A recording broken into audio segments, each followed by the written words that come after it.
Destroyer lah ya.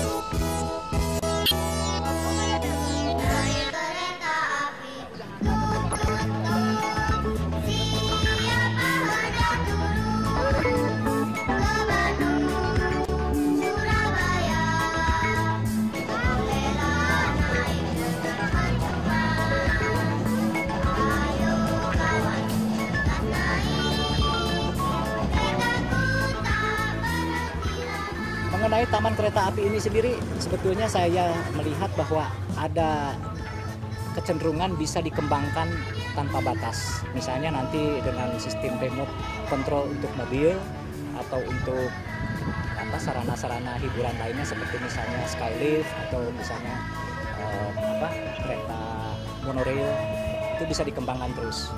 Yang menjadi kesulitan adalah karena ini di open air ya, di udara terbuka, itu pasti banyak sekali hambatan, mulai dari sinar matahari, hujan, kemudian rel yang memuai dan lain sebagainya. Pembuatannya sendiri membutuhkan waktu kurang lebih hampir 1 tahun, 4 bulan persiapan pembuatan sarana-sarana dan 8 bulan di lapangan.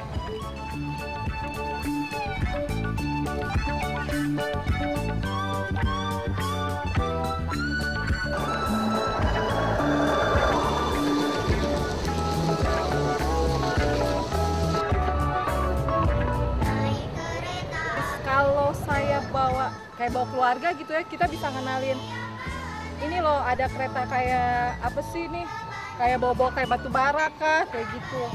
Mungkin juga ini kayak bisa jadi kayak museum ya, museum kereta. Terus juga cuman panas aja sih nih